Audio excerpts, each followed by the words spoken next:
na po makalipas ang alas 12 ng inyong panangalian sa mga sandaling ito, mga amigos at mga amigas. Araw po ngayon ng Miyerkules, araw po ng tradisyonal na Baclaran Day, ika-11 ng buwan ng pagmamahala ng Pebrero 2026. At siyempre, ito po si Senyor Ray Pacheco ang inyong po magiging kasama hanggang alauna tayo ng hapon sa pag-atid namin sa inyo ng mga pangunahing mga balita at report mula sa mga kaagapay namin ang bumubuo ng News and Operations Center ng DWIZ Radio at Elite 23 TV at siyempre kasama namin ang buong pwersa ng reportorial team ng DWIZ Radio at Elite 23 TV. At dito pa rin sa ating pang-Webes na pagdadanghal ng Senyor Balita! Narito ang ating mga pangunahing mga balita. Overloading, isa po sa mga tinitingnan daw na sanhi ng paglubog ng MV Tricia Kirstine dyan po sa Basilan. Lagi nila yung overloading na yan. Nagtaka ako, bakit kinakailangan magkaroon ng overloading? Pag alis pa lang yan, hindi ba nakiklear yan? Pinatatakbo niya ba yan? O nakakalusot ba yan? Yun ang tanong Meron di ba? Dadaan muna yan Dadaan muna yan sa, sino bang in charge dyan? Para sabihin natin, kung overloading, sino mananagot dyan? Yung nagpa-release para tumakbo yan. Hindi nila na-check. Kaya ako hindi ko makuha yan 3 minutos na, makalipas ang alas 12 ng tanghali. Senyor Balita! Anti-fake news and digital disinformation bill. Ayan, itinutulak na po sa Kamara. Senyor Balita! Nako, may tangkang kudita laban daw po kay Senate President Soto. Posible pa rin ayon ito sa isang political analyst. Senyor Balita! BARM o BARMM election. Ayun, matutuloy na ngayong taon ayon po sa isang senador. Senyor Balita! At isa pang luxury vehicle ng pamilya Diskaya. Ayun, tuluyan na pong naisubasta. Senyor Balita! 4 minutos makalipas ang alas 12 ng tanghali.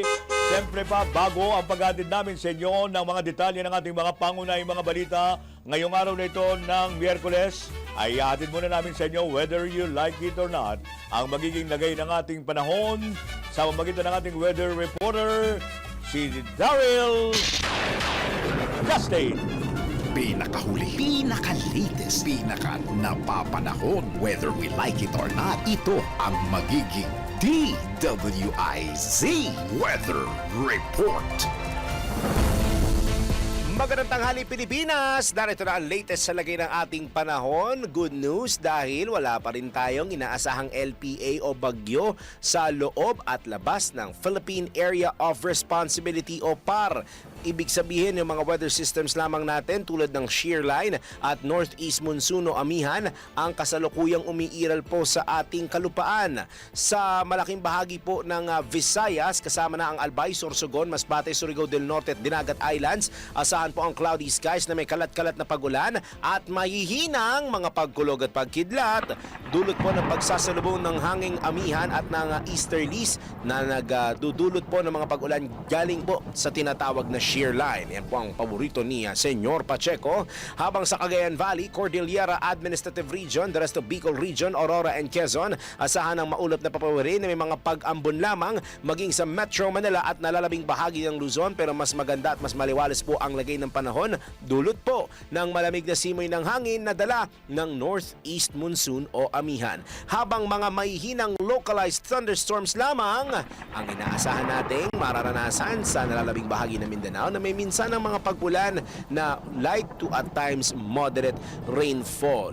Asahan po na patuloy pa rin na magiging Magiging malamig ang simoy ng hangin dahil may surge pa rin po tayo ng amihan na mararanasan over the coming days habang itinala po ang 23.1 degrees Celsius na minimum temperature dito sa may Science Garden sa Quezon City kaninang alas 7:40 ng umaga. Naglabas ng latest sa weather advisory ang Pag-asa na makakaranas pa rin po o magkakaroon pa rin ng 50 to 100 millimeters na tubig ulan ang mga lalawigan ng Catanduanes, Albay, Sorsogon at Northern Samar. Dala-dala po yan ng shear line. Kaya pinag-iingat ang ating mga kababayan dahil posible pa rin bigla ang pagbaha o flash floods at landslides sa mga nabanggit na lugar. Kaya ingat po sa ating mga kababayan sa mga nabanggit na lugar at pwede mangyari yan over the next 24 hours. Samantala, sa ating sunrise at sunset, tumilaok pa rin ang manok!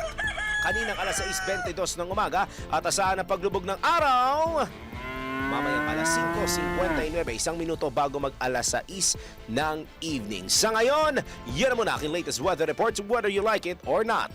Ako po si El Bonito, Dari Justin, nagbabalita ng tama, naglilingkod ng tama. Pinakahuli, pinaka-latest, pinaka-napapanahon, whether we like it or not. DWIZ Weather Report. Senyor Balita! Muchas gracias. Maraming salamat, Daryl Justin, sa pinakahuling lagay ng ating panahon ngayong araw na ito ng Huwebes. Marami pong salamat at enter na tayo, arriba na tayo sa ating mga rumere-peking mga detalye ng balita.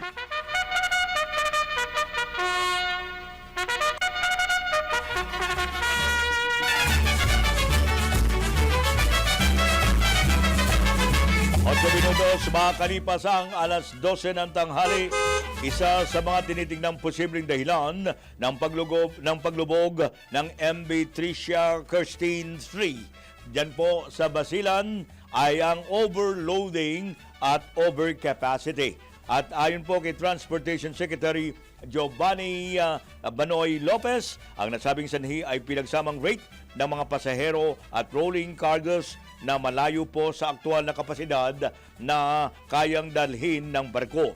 At kabilang po sa mga iba pang posibleng dahilan ng paglubog ng nasabing barko ay ang mahinang seamanship at pati na rin ang mga safety violations. At kaugnay nito, pinag-utos na po ng DOTR sa Marina na sampahan ng kasong administratibo ang Allison Shipping Lines na nagmay-ari sa MV Tricia Kirstine 3. At dagdag pa ng kalihim, sinibak na po dapat naman ang ibang tauhan ng Philippine Coast Guard dahil sila ang nananagot Sila na nananagot. Paano nakalusot sa inyo yan? O, di pinalusot niyo yan, kaya sibak ang Philippine Coast Guard sa Region 9, kabilang na po ang Station Commander nito sa Zamboanga. 9 minutos, makalipas ang alas 12 ng tanghali. Senyor Balita!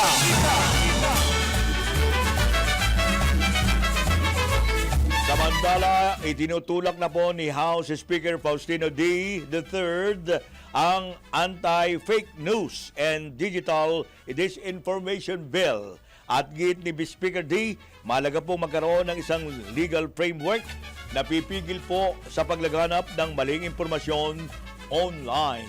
At ginagamit din niya ang fake news upang sirain ang tiwala ng publiko, impluensyahan ang pagboto sa halalan at panghimasukan ang seguridad ng ating bansa.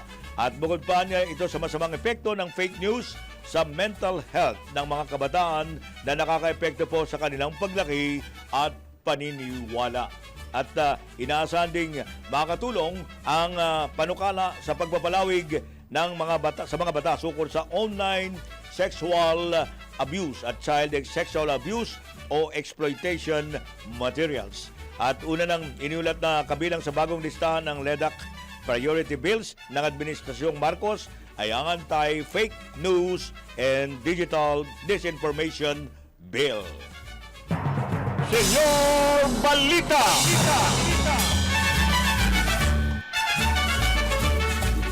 11 minutos na po makalipas ang alas 12 ng tanghaling tapat. Oras ng inyong panangalian habang kayo na nananghali, tuloy-tuloy ang ating paghatid sa inyo ng mga pangunahing balita. May report muna tayong tatanggapin mula kay Gilbert Verdes mula sa Palasyo ng Malacanang. Pangulong Marcos, tiwalang di mauuwi sa Ghost Project ang pagtatayo daw ng mga silid-aralan sa buong Islas de Pilipinas. Detalye niyan mula kay Gilbert Perez. Gilbert? Tiwala si Pangulong Ferdinand Marcos Jr. sa kakayahan at katapatan ng mga lokal na pamahalaan na ipatupad ang programa para sa pagtatayo ng mga classroom sa bansa sa kanyang talumpati sa MOA signing ng Department of Education at mga probinsya para sa Nationwide Classroom Building Program. Sinabi ng Pangulo na tiwala siyang magiging maayos ang proseso at pagkumpleto sa classrooms construction.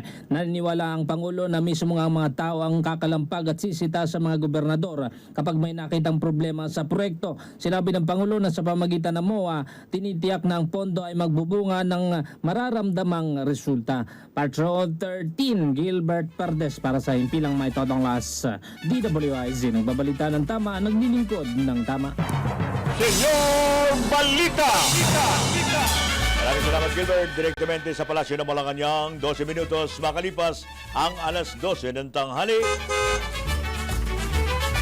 Tiniyak naman ni Senate Majority Leader Juan Miguel Zubiri na matutuloy na ang eleksyon sa Bangsamoro Autonomous Region in Muslim Mindanao o BARM ngayong taon. Sa kanyang sponsorship speech para po sa Senate Bill 1587, ukol po sa resetting ng first regular Bangsamoro election, sinabi po ni Senator Zubiri na gaganapin na po ang nasabing halalan sa ikalawang Lunes ng buwan ng Setyembre.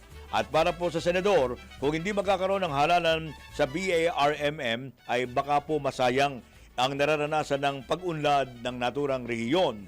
At kinontra rin ni Senador Zubiri ang panawagan ng ilang sektor na isabay na lang ang BARMM elections sa 2028 dahil masyado anaan niya itong matagal at hindi na makapaghihintay ang ating pang mga kababayan sa naturang rehiyon. Senyor Balita!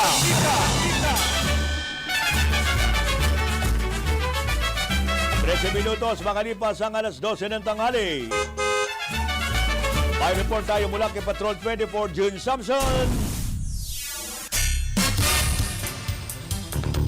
Magiging laman ng Senate Blue Ribbon Committee sa issue ng flood control, posibleng magamit daw ng DOJ.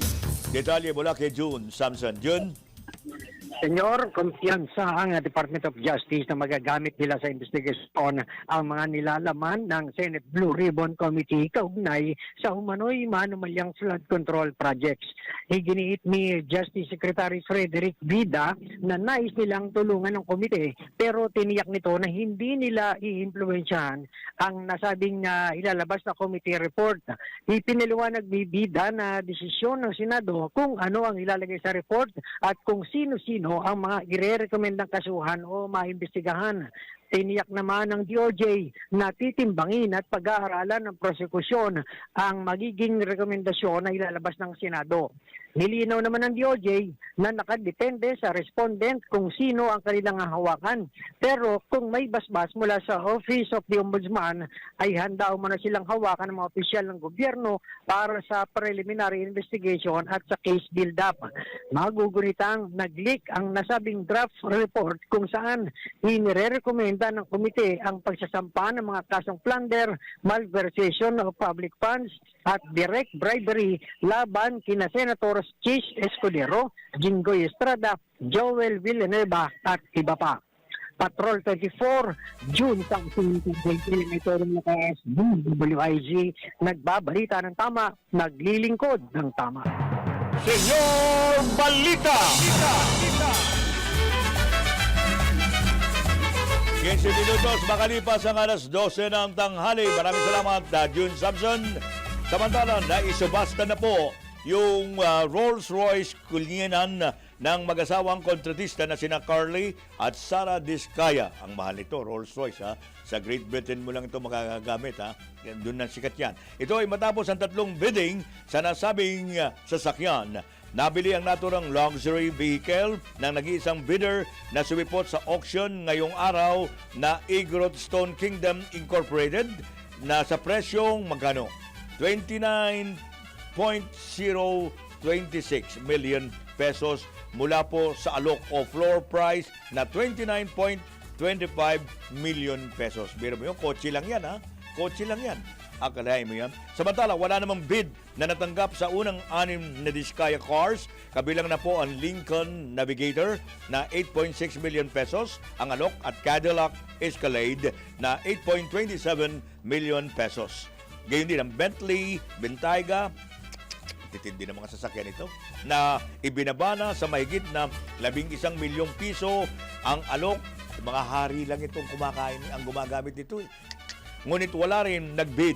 3 po nagparehistro sa bidding, kabilang na po ang television host na si Willie Revillame. Ngunit isang grupo lamang ang dumating para lumahok sa naturang subasta. Senyor Balita! Ang dami pa rin pera ni Willie Revillame, no? Ha? Mukhang ang dami, no? Si ano pa?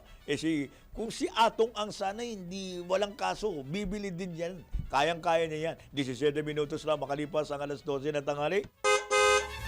Tingnan muna natin ang report ni Celia Ortega. Bueno! Senator Lacson, may panawagan sa mga nakukulangan daw po sa partial committee report tungkol sa flood control anomalies. Detalye po niyan mula kay Celia Ortega. Bueno, Celia? Sana daw ay magpresenta ng mga ebidensya ang mga nagsasabi na nakukulangan sila sa mga personalidad na nirerekomendang kasuhan o paimbestigahan ng Senate Blue Ribbon Committee sa Partial Committee Report ukol sa flood control anomalies. Ito ang panawagan ni Senate President Pro Tempore Panfilo Lacson, ang chairman ng committee. Git na senador kung may suggestion para isama o idagdag sa Partial Committee Report, makabubuti na magpresenta ang mga ito ng ebidensya. Madali lamang anyang muna sa nilalaman ng Partial Committee Report, pero rekomendasyon ng Blue Ribbon Committee ay binatay sa mga naipresentang ebidensya. Sa halipaan niya na mag-criticize sa nilalaman ng Partial Committee Report, ay tumulong na lamang sila, lalo na ang mga miyembro ng Blue Ribbon Committee. Bukas naman si Lacson na tumanggap ng mga amendments para sa committee report kahit hindi miyembro ng Senate Blue Ribbon Committee. Ito sa Patrol 19, Celia Ortega Bueno, para sa impilang metodong lakas sa DWIC, nagbabalita ng tama, naglilingkod ng tama. Senyor Balita! Maraming salamat, Celia Ortega Bueno. Nagatid sa ating orasan, 19 minutos na makalipas ang alas 12 ng tanghali. Samantala, naniniwala naman ang political analyst na si Froilan Calilong na posible pa rin may magtangkang maglunsad daw ng kudita laban po kay Senate President Soto dahil sa agwat ng bilang ng mayorya at minorya sa Senado. At ayon ko kay Calilong, posibleng nag-ugat ito sa hamon ni Soto sa mga legal luminary ng Korte Suprema na hindi nagustuhan ng ilang miyembro ng mayorya. I think it did not sit well with some members of the majority, primarily because they're trying to parang negate the expertise of a co-equal branch, and that is certainly not good. Kahit sino anyang maupo bilang Senate President ay walang garantiya na mananatili sila sa pwesto, lalo na sa kasalukuyang kalagayan ng Senado na hati ang opinyon ng mga mambabatas na nagdudulot ng tensyon na nakakaepekto mismo sa ating bansa. No leadership is safe in the Senate, especially, lalong-lalo na ngayon that there is this very polarizing and very divisive context because of the political happenings that are, plaguing the country. Ulang-una na nga rito, itong faction between the Dutertes and the Marcoses. Pangalawa, yung mga issues halimbawa sa West Philippine Sea. These things actually creates a lot of divisive lines between the majority and the minority. And then, titingnan natin dito how solid the alliances that were built. Dinig ni political analyst Dr. Froilan Calilong sa panayam ng DWIZ. Senyor Balita! 20 minutos makalipas ang alas 12 ng tanghali. May report pa rin ulit si Jun Samson. Reklamong contempt laban po kay Senate President Soto, inaasang may susumiti sa Korte Suprema ngayong linggo. Alamin natin ang detalye mula kay Jun Samson. Jun! Senyor, isinasa pinal at inihanda na ang mga kinakailangang dokumento na isusumite sa Korte Suprema para sa paghahain ng reklamo laban kay Senate President Vicente Soto III. Ilang mga abogado kasi ang nakatakdang dumulog sa mataas na hukuman para hilingin na ipakontempt si Soto dahil sa mga pahayag kaugnay sa desisyon sa impeachment case ni Vice President Sara Duterte. Ito ang tiniyak ni Attorney Ferdinand Topacio, bagamat tumanggi muna ito na tukuyin kung sino-sinong mga abogado ang makakasama niya bilang mga complainants o mga petitioners. Nag-ugat ang issue makaraang binatikos ni Soto ang Supreme Court decision na nagdeklarang unconstitutional ang impeachment proceedings laban kay VP Sara, kaya naniniwala si Topacio na panghihimasok ang payag ni Soto sa kapangyarihan ng Korte Suprema. Lumabag umano sa saklaw ng simpleng opinyon ang ilang pahayag ni Soto na maituturing na kawalang paggalang sa pinakamataas na hukuman. Patrol 24, June Samson, panghilang natuloy ng DWIZ, nagbabalita ng tama, naglilingkod ng tama. Senyor Balita! Maraming salamat yun. Samantala, pumalag po si Senate President Vicente Tito Soto III sa ginawa namang pagtawag ni Chinese Embassy spokesperson Ji Lingping na hipokrito at ignorante daw po ang Senado. Ito ay matapos ang pag-aaproba ng Senado sa isang resolusyon na kumukundi na sa matinding banat ng mga taga-Chinese Embassy sa ilang opisyal ng ating pamahalaan na tinawag ng mga itong anti-China resolution. Tinawag din ni G na isa lamang political stunt o palabas ang nasabing resolusyon. Ayon kay Senate President Soto, mukhang nais ng tagapagsalita ng Chinese Embassy na patahimikin ng Senado. Sinabi pa niya ng tagapagsalita ng Embahada ng China na tinatakot ng Senado ang Chinese diplomat, pero ang mga ito naman anya ang patuloy na walang galang sa kanilang batikos sa mga senador. Dagdag pa ng leader ng Senado, maaari din anyang sabihin ng konti lamang ang alam ng tagapagsalita ng Chinese Embassy ukol sa kung paano gumagawa ang diplomasya o gumagana ang diplomasya, at binigyang din nito ang paggalang ay nagbubunga ng respeto. Senyor Balita! 23 minutos makalipas ang alas 12 ng tanghali. May report tayo mula sa Kamara. Travel Tax Abolition Bill na isama na sa LEDAC Priority Measures ng administrasyon. Detalye niyan mula kay Jelly Mendez. Jelly? Naisama na sa priority measures ng administrasyon ni Pangulong Ferdinand Marcos Jr. ang Travel Tax Abolition Bill na pangunahing iniakda ni House Majority Leader Sandro Marcos. Kasunod ito ng pagpapalawak ng priority legislative agenda mula sa 48 na itinaas sa 52 measures. Si House Speaker Faustino D. III ang nagsagwa ng proposal kay Pangulong Ferdinand Marcos Jr. sa gitna ng LEDAC meeting upang hikayatin ang Council na i-adopt ang panukala bilang bahagi ng priority bills ng administrasyon. Ang pag-abolish sa travel tax ay kabilang sa 4 na additional measures na inaprubahan ni Pangulong Marcos. Naniniwala si Dia na mahalaga ang naturang hakbang upang mas maging bukas at competitive ang Pilipinas sa mga turista. Ito si Patrol 30. Jelly Mendez nag-uulat para sa himpilang may todong lakas sa DWIZ. Nagbabalita ng tama, naglilingkod ng tama. Senyor Balita! Maraming salamat, Jelly. Patuloy pa rin kayo sumusubaybay sa pinaka-detalye ng ating mga pangunahing mga balita at report.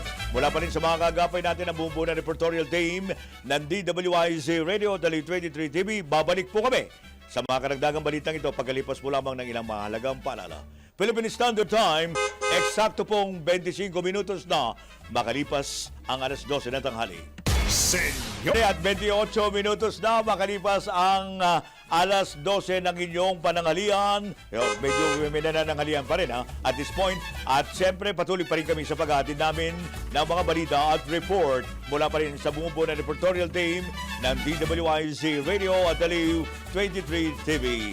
Tuloy-tuloy tayo sa mga balita at Senyor Balita! May report tayo mula kay Gilbert Perez. eGov.ph app may AI na at anti-deepfake laban po sa hacking ayon po sa pamahalaan. Alamin natin ang detalye ng balitang yan mula kay Gilbert Perez. Gilbert? Tiniyak ng pamahalaan na may dagdag na security features ang eGov.ph app kabilang na ang AI-powered check at anti-deepfake system para maprotektahan ng mga user laban sa hacking at identity fraud. Sa bagong Pilipinas ngayon public briefing, sinabi ni DICT Undersecretary David Almerol Jr. na ginagamit ang parehong teknolohiya sa ilang e-wallet platforms upang matiyak na tunay na tao ang nagre-rehistro at hindi peke o inedit daw yung video o larawan. Paliwanag ng opisyal, meron ng e-signature feature o sa app na maaaring gamitin kasama na yung Digital National ID sa pamamagitan ng QR code verification. Sa ilalim ng sistema, may control ang user kung ibabahagi ang kanyang datos at digital signature sa isang transaksyon. Nilinaw din ng DICT official na hindi nila iniimbak ang datos ng bawat ahensya kung saan nanatili raw ito sa mismong database ng mga ito at iba pang tanggapan na may sariling security systems.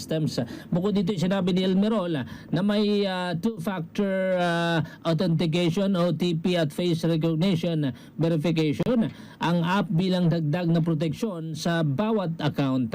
Patrol 13, Gilbert Perdes para sa Impilang May Todalas, DWIZ. Nagbabalita ng tama, naglilingkod ng tama. Senyor Balita! Maraming salamat, Gilbert. Direktamente mula pa rin sa Palasyo ng Malacanang. Samantala, tinanggap na po ni retired Supreme Court Senior Associate Justice Antonio Carpio ang hamong debate ni Senador Rodante Marcoleta hinggil sa West Philippine Sea. Sa pagtanggap sa hamon, iminungkahi ng retired justice ang two-part agenda para sa friendly debate kung saan tatalakayin po kung may legal bang West Philippine Sea at kung bahagi ba nito ang maritime features ng Kalayaan Island Group. At bago ito, nabatid na inimbitahan din si Senador Marcoleta ni Philippine Coast Guard spokesman Commodore J. Tariela para po sa mission flight sa West Philippine Sea.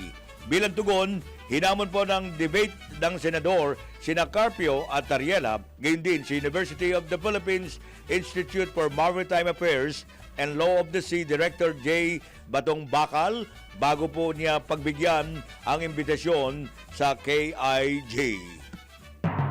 Senyor Balita! Sino kaya mananalo? Sino kaya? Ayan, Marcoleta, 3 against the 3, ha? Matitindi yung kalaban ni Senador Marcoleta, ha? Puro ano yan, ha? Batikan yan. 32 minutos na, makalipas ang alas 12 ng tanghali. Muna natin ang report ni Jopel Pelenio. PNP nangako po ng buong suporta para maibalik sa normal ang kalagayan daw po sa Mindanao at iba pang lugar na naepektuhan ng bagyong Basyang. Detalye mula kay Jopel. Jopel? Wala ba? Okay, adjust muna natin. Mamaya tingnan natin ang komunikasyon mula kay Jopel. Kabilang naman po sa magiging prioridad ng Kongreso ay ang mga panukalang batas ukol sa abolition and travel tax, gayon din ang paglaban sa fake news. Ito po ay ayon kay Senate President Vicente Tito Soto III matapos po ang ikatlong pulong ng Legislative Executive Development Advisory o LEDAC dyan po sa Malacanang. Bukod po sa naturang mga panukalang batas, sinabi po ni Senate President Soto na dagdag din sa kanilang priority ang pag-amyenda sa anti-online abuse or exploitation of children and anti-child sexual abuse or tinatawag na Exploitation Materials Act or Republic Act 11930. At kabilang din ang Anti-Political Dynasty Bill at panukala ukol sa pagtatayo ng National Geriatric Center Hospital para po sa mga senior citizens, pati na rin ang ukol sa Classroom Acceleration Program. Paglikha ng Independent People's Commission na mag-iimbestiga sa mga anomalya sa infrastructure projects at pag-amyenda sa batas ukol sa party list system. Senyor Balita!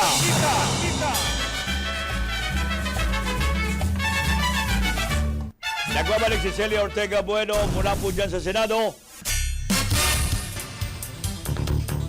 Estate tax amnesty isinusulong po mapalawig ang hanggang Desyembre 2028. Detalye mula kay Celi Ortega Bueno. Celi? Isinusulong ni Senator Kiko Pangilinan na mapalawig ang pag-avail ng estate tax amnesty hanggang sa December 2028. Ito'y para matulungan ang mga pamilyang Pilipino na maisettle o mabayaran ang kanilang tax obligation ng walang penalty kahit pa lumampas na sa deadline. Sa ilalim ng Senate Bill No. 1740 ni Pangilinan, ang nag-expire na estate tax amnesty noong June 14, 2025 ay palalawigin hanggang December 2028 para ito sa estate ng mga namatay bago ang December 31, 2024 at para sa estate taxes na nanatiling hindi nababayaran o naipon hanggang noong December 2024. Nakasaad sa panukala na ang administrator, legal na tagapagmana, transferees o beneficiary ng estate na nais mag-avail ng amnestiya ay dapat mag-file ng sworn state tax amnesty return electronically o manually hanggang December 2028. Ayon kay Pangilinan, ang inihain niya na panukala ay bilang pagkilala sa mga hamong kinakaharap ng maraming pamilyang Pilipino sa pagbabayad ng estate tax obligation at sa pagsasapormal ng pagmamayari ng minanang property.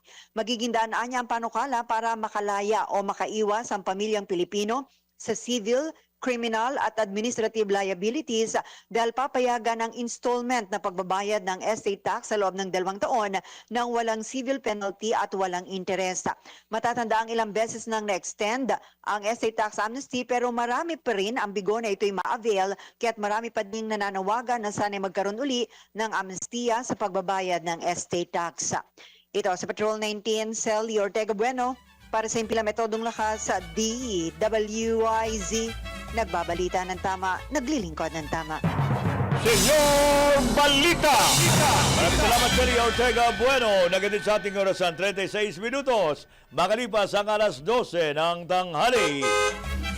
Samantala, humingi po ng update si Pangulong Ferdinand Marcos Jr. sa mga mambabatas tungkol po sa Senado o sa Estado po ng panukanang Anti-Dynasty Law. Ayon po kay Palace Press Officer Claire Castro, una nang kinumusta ng Pangulo sa ginanap na Legislative Executive Development Advisory Council o LEDAC meeting ang anti-political dynasty. Ito ay dahil nais-anya ng Pangulo at ng taong bayan na may sa batas ang panukala sa lalong madaling panahon. Sinabi pa ni Jose Castro, iniulat ni Senador Riza Ontiveros na nagsasagawa na ang Senado ng public consultation kaugnay nito na sinimulan sa Pasig City. Nakatakda rin naman silang magsagawa ng consultation sa Luzon, Visayas at Mindanao. Senyor Balita! Ina natin ang report ni Patrol 17, Jopel Pelenyo. Yung PNP nangako na po ng buong suporta para maibalik sa normal ang kalagayan po sa Mindanao at iba pang lugar na naepektuhan ng bagyong Basyang.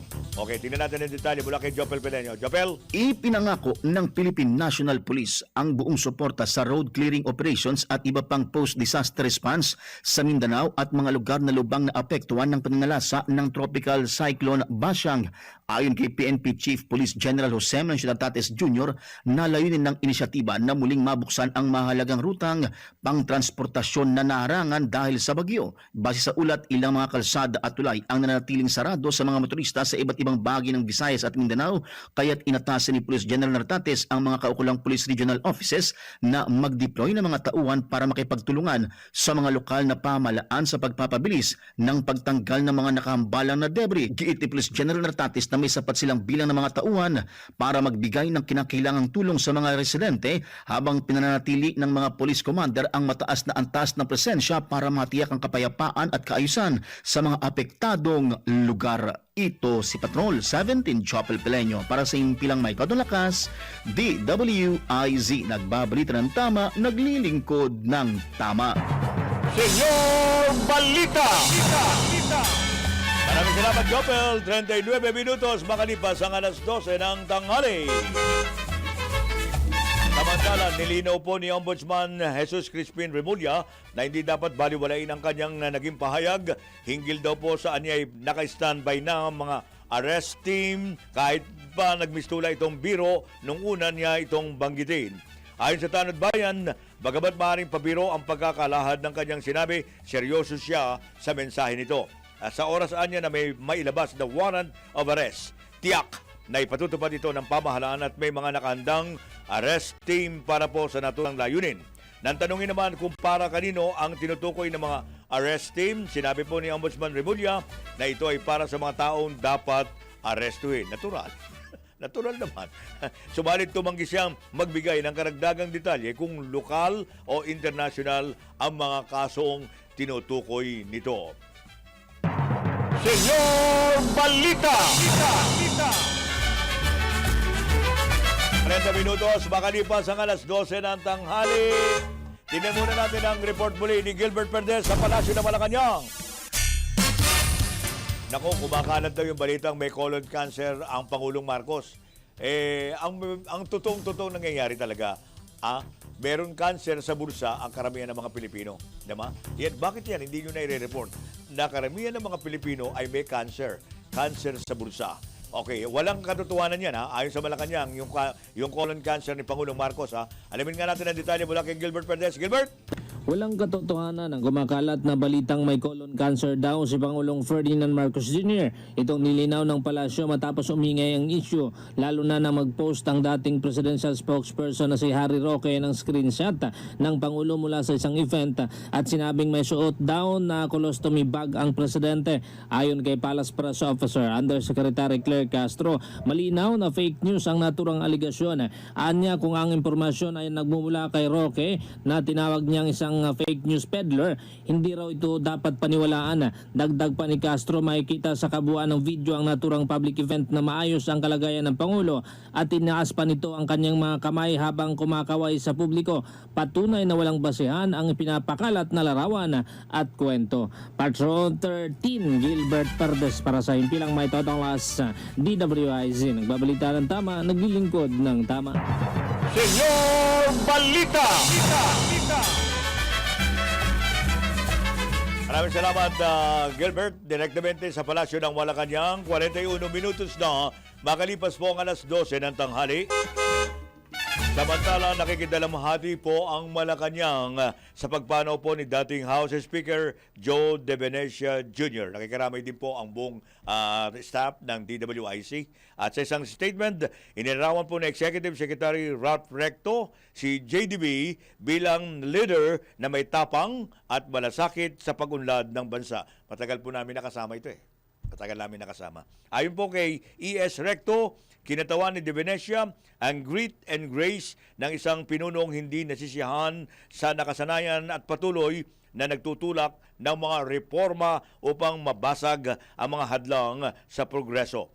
Binigyan din ni E.S. Recto ang ambag ni De Venecia bilang diplomat, negosyante at mambabatas mula sa pagsusulong ng kapayapaan, pagbubukas ng oportunidad sa mga manggagawang Pilipino sa ibang bansa, hanggang sa pagpapatibay ng mahalagang batas laban sa monopolyo at para sa mas maayos na serbisyo publiko. Anya, mananatiling inspirasyon ng advokasya ni JDB para po sa prinsipyo, pagkakaisa at makabayang pamumuno. Senyor Balita! 43 minutos na makalipas ang alas 12 na tanghali. Nagbabalik si June Samson. Yung mga kandidato daw po sa special election sa Antipolo para po sa Kongreso, naku, umabot na sa 7. Dumadami na. Alamin nga natin ang detalye mula kay June Samson. June! Senyor, 7 ang inaasahang kakandidato sa 2nd District ng Antipolo para sa idaraos sa special elections matapos ang filing of candidacy. Sinabi ni COMELEC Chairman George Erwin Garcia, may mga kilalang politiko at personalidad na naghain na ng kandidatura. Mayroon din anyang isang ordinaryong mamamayan mula sa Antipolo na tumakbo sa halalan. Ayon kay Garcia, may tuturing na maganda ang kinalabasan ng filing of candidacy dahil nagpapakita ito ng pagiging maging masigla at buhay na demokrasya sa ikalawang distrito ng Antipolo. Inaasahang ilalabas ang final list of candidates sa pagtatapos ng unbanked session ng COMELEC at matapos isumite at aprobahan ang opisyal na listahan. Sa kasalukuyan, wala pa umunong natatanggap na petisyon ng COMELEC para i-disqualify o kanselahin ang kandidatura ng alinman sa 7 aspirante. Nilinaw din ng COMELEC na ang gaganaping halalan ay manual election kung saan hindi nakaprint ang mga pangalan ng kandidato sa balota at isusulat mismo ng mga botante ang pangalan ng kanilang napiling kandidato. Patrol 24, June Samson. Para sa impilang may todong lakas, DWIZ, nagbabalita ng tama, naglilingkod ng tama. Senyor Balita! Maraming salamat, John Samson. At marami pa rin salamat sa mga report pa rin natin. At patuloy pa rin kayo sumusubaybay sa pag-aatid namin sa inyo ng mga detalye ng mga pangunay natin mga balita at report mula sa mga bumubuo ng reportorial team ng DWIZ Radio at Aliw 23 TV. Babalik po kami pagkalipas po lamang muli ng ilang mahalagang paalala. Philippine Standard Time, 45 minutos na. Makalipas ang alas 12 ng 49 minutos na, makalipas po ang alas 12 ng tanghali. Nagbabalik tayo sa patuloy na pag-atid pa rin namin sa inyo ng mga detalye ng mga pangunahing balita at report. Samantala, 49 minutos na, makalipas ang alas 12 ng tanghali, mayroon nang pong paalala sa atin ang PAGCOR upang sugpuin ang lumalalang kaso ng iligal na online gaming sa bansa at protektahan ang mga manlalaro. Laban dito, inilunsad ng Philippine Amusement and Gaming Corporation of PAGCOR ang PAGCOR Guarantee website. At maaaring i-check ng publiko sa nasabing website kung lisensyado at lehitimo ang isang online gaming site bago sila maglaro o magbayad. Regular na ina-update ang website at may direktang link ito sa mga lisensyadong gaming platforms. Ayon po kay PAGCOR Chairman and CEO Alejandro Tenco, matutulungan ito ang publiko na makaiwas sa panininlang habang pinoprotektahan ang kanilang karapatan bilang manlalaro. At paalala pa ni Chairman Tenco na maging mapanuri sa bawat online gaming activity na sasalihan sapagkat dumarami po yung mga reklamo hinggil sa illegal na gaming sites na hindi nagbabayad ng kanilang panalo. Para po sa karagdagang impormasyon, bisitahin ang www.pagcor.ph/PagcorGuarantee. Senyor Balita! 50 minutos na makalipas ang alas 12 ng tanghali. Nagbabalik si Gilbert Perdes mula sa Palasyo ng Malacanang. Palasyo, itinanggi ang aligasyon na tila nawawalan na ng interes si Pangulong Marcos sa pagpapakulong sa mga sangkot sa flood control scam. Detalye mula kay Gilbert Perdes. Gilbert?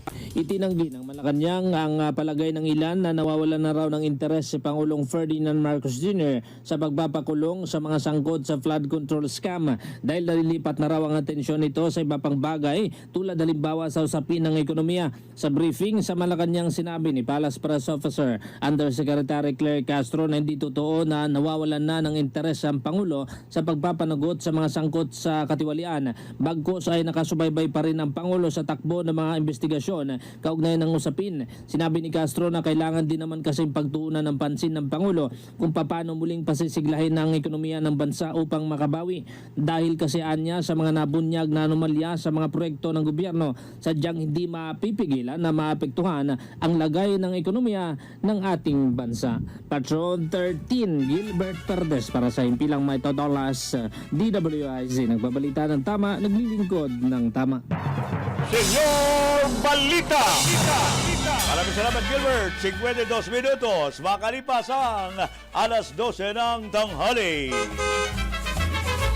Tiniyak naman ni Blue Ribbon Committee Chairman at Senate President Pro Tempore Panfilo Lacson kay Ombudsman Jesus Crispin Remulla at sa publiko na nakabatay po sa mga ebidensya sa kanilang mga isinagawang serye ng pagdinig ang mga rekomendasyon sa partial committee report ukol sa flood control anomalies. At tugon ito ni Senator Lacson sa pagtawag ni Ombudsman Remulla na politika basihan ng naging desisyon daw ng Senate Blue Ribbon Committee na baguhin ang ilang lengguwahe ng report para po maging katanggap-tanggap sa lahat. At ayon kay sa Senador, batid ni Ombudsman Remulla bilang dating kongresista ang laro sa politika sa mababa at mataas na kapulungan ng Kongreso. Pero tiniyak ng senador na ibinatay nila ang report sa testimonial at documentary evidence ng kanilang nakalap na panahon sa ng investigasyon. Wala rin anyang nabago sa nag-leak na draft partial committee report pagdating po sa sustansya at intent o layunin nito. Senyor Balita! 53 minutos makalipas ang alas 12 ng tanghali. Magpapatupad po ang Meralco ng isang sentimong kada kilowatt hour na Uniform National Lifeline Subsidy rate sa March billing. At ito'y matapos aprobahan ng Energy Regulatory Commission ang 100% diskwento sa ilalim po ng bagong Uniform Lifeline Consumption Threshold. At sa ilalim po ng bagong Uniform Subsidy, makakatanggap ng 100% discount ang mga low-income electricity consumers na kumukonsumo ng 50 kilowatt per hour o mas bababa pa. At tiniyak naman ng Meralco ang patuloy na pag-iral ng lifeline discount para po sa mga konsumong lampas sa national threshold. Senyor Balita!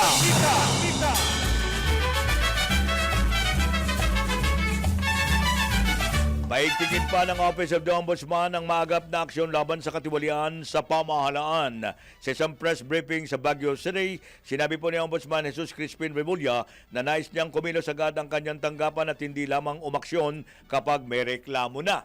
At malaga niyan, sinagawang strategic planning session upang malaman ang mga kakayanan at kakulangan ng tanggapan at mas maging handa sa paghabol sa mga tiwaling opisyal. Dagdag pa ni Ombudsman Remulla, dapat maramdaman ng mga tiwaling opisyal at pribadong individual na seryoso sila sa pagpapatupad ng batas dahil minsan ang takot sa parusa ang makapipigil sa paggawa ng mali. Senyor Balita! May report tayo sa Central Luzon. Dalawang individual na nagbenta ng baril at granada, tiklo sa bypass operation dyan po sa Pampanga. Nandun ang ating kasamang si Johnny Gole. Johnny? Yan, nakalabuso nga ngayon itong dalawang individual matapos silang arestuhin nitong intelligence office o intelligence branch nitong San Fernando City Police Station matapos itong bintahan ng dalawang baril at isang granada kagabi. Ayon dito kay Police Lieutenant Colonel Pearl Joy Gulyaya na halos ilang linggo rin umano nilang isinagawa itong nasabing transaksyon dito sa dalawang suspect na may kaugnayan sa inaalok nilang ibinibentang isang 38 kalibring baril at isang 22 caliber pistol na loaded ng mga bala at isang granada. Itong mga suspect hindi nila akalain na isang police asset yung kanilang naging transaksyon kaugnay nga sa nasabing bintahan ng mga nasabing hindi lisensyadong mga baril at granada. Kaya agad silang inaresto nitong mga backup operatives mula sa San Fernando City Police Intelligence Branch at backup nila itong Pampanga Police Intelligence Unit. Ang dalawang suspect ay kalabuso na ngayon dito sa City Jail ng San Fernando City Police Station habang inihanda na itong kaukulang kasong kakaharapin nila kasabay nitong isinasagawang ballistic examination dito sa dalawang baril upang malaman kung nagamit nila ito sa krimen. So yan ang update buwan dito sa City of San Fernando, Pampanga. Ito si Central Luzon Patrol, Johnny Gole para sa Impilang Ito Dulacan. DWIC, nagbabalita ng tama, naglilingkod ng tama. Senyor Balita! Maraming salamat ang ating kasama sa Pampanga at si Johnny Gole at 57 minutos na makalipas ang alas 12 ng tanghali. Tingnan natin ang report ni Melvin Machado.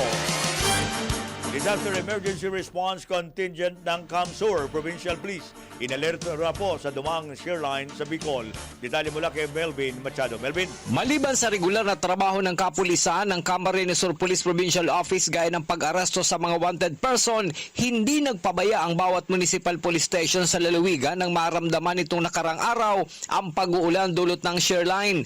Dahil nakaranas na ng mataas na tubig baha ang Camarines Sur noong Bagyong Christine, mahigpit na ngayon ang inspection at monitoring na ginawa ng Disaster Emergency Response advance contingent ng mga municipal police station lalo na sa mga low-lying areas. Sakaling mayroong pagtaas sa level ng tubig ay hudyat ito upang i-alarma na rin ang mga residenteng nakatira malapit sa ilog upang sila ay lumikas. Labis naman ang pasasalamat dahil walang masyadong pagtaas ng tubig sa mga ilog kahit nagkaroon ng malakas na buhos ng ulan sa lalawigan. Ito ang Ronda Patrol, Melvin Machado para sa Himpilang May Todong Lakas, DWIZ. Nagbabalita ng tama, naglilingkod ng tama. Senyor Balita! Amalos Melvin, direktamente sa Camarines Sur, nagatid sa ating orasan para po sa ating pansamantalang paghiwalay ngayong araw na ito ng Miyerkules. At siyempre po, sumayin niyo po mga kabuang mga detalye ng ating mga pangunay mga balita ngayong araw na ito. Kasama natin ang buong pwersa ng reportorial team ng DWIC Radio at Aliw 23 TV. Ganun din ang reportorial team nito. At bago tayo tuluyang magwakas, patama ko tayo. Ang powerful talaga ng chismis kapag meron daw screenshot. Susunod na po, ang Showbiz na Showbiz with Anton sa loob po lamang ng ilang sandali. At si Senyor Pacheco minsan pa nagsasabi, kami po ay nagbabalita ng tama, naglilingkod ng tama. Adios! Hasta mañana!